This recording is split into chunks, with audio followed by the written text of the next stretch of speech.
Hi friends, நாம் இன்றைக்கி சூப்பரான டேஸ்டான ஒரு ப்ளைன் குருமா தான் பார்க்க போகிறோம். இந்த குருமா வந்து இட்லிக்கு தோசைக்கு எல்லாம் ரொம்ப நல்லாயிருக்கும்.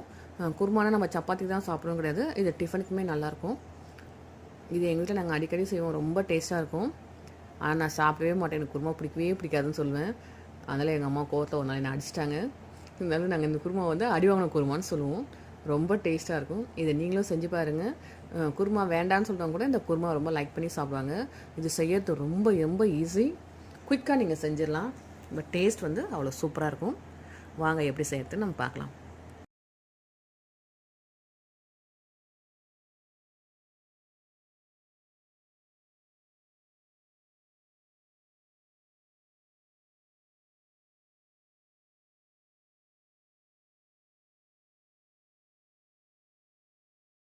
இதுக்கு வந்து ஃபஸ்ட்டு நம்ம ஒரு மசாலா ரெடி பண்ணிக்கலாம்.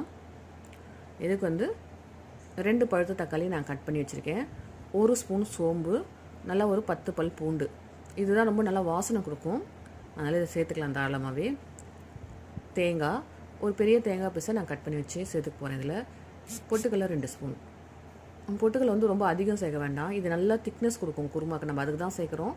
நீங்கள் கம்மியாக செய்யணும், கொஞ்சம் கம்மியாக செஞ்சுக்கலாம். இப்போ இதெல்லாம் ஒன்றா போட்டு நம்ம மிக்ஸி ஜாரில் அரைச்சி ரெடி பண்ணி வச்சுக்குவோம். ரொம்ப ஃபைன் பேஸ்ட்டாக அரைக்க வேண்டாம், கொஞ்சம் குறை இருக்கலாம், ஏன்னா குருமாக்கு வந்து நல்லாயிருக்கும் நம்ம சாப்பிட்றதுக்கு. ஸோ இது ரெடி பண்ணியாச்சு. இப்போ நம்ம குருமா செய்யலாம் வாங்க. ஒரு வானல் வச்சுக்கோங்க.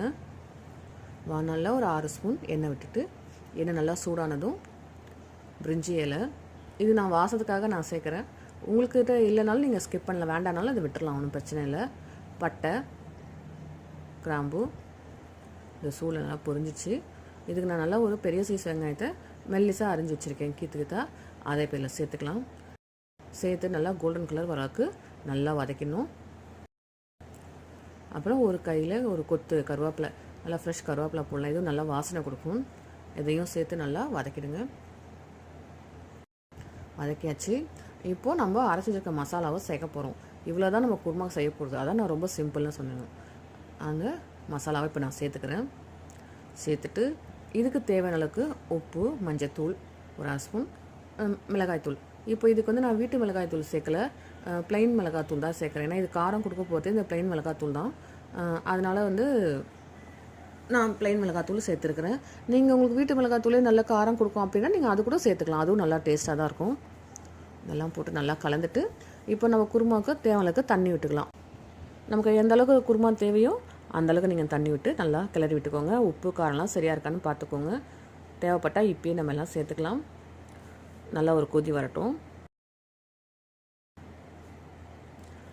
இப்போ பாருங்கள், குருமா நல்லா கொதி வந்துடுச்சு, நல்லா வாசனையாக இருக்குது. பூண்டு சோம்போட ஸ்மெல்லாம் நல்லா வருது. இப்போ கொதிச்சு வந்துடுச்சு. நம்ம கொத்தமல்லி தூவி சர்வ் பண்ண வேண்டியதுதான் பாக்கி. இது நல்லா சூடாக இட்லி தோசை வச்சுன்னா, நான் இன்றைக்கி நைட் டிஃபன் தான், தோசைக்கு தான் இந்த குருமா வச்சு சாப்பிட போகிறேன். நீங்களும் செஞ்சு சாப்பிட்டு பாருங்கள், டேஸ்ட் எப்படி இருக்குன்னு எனக்கு கமெண்ட் பண்ணுங்கள். தேங்க்யூ.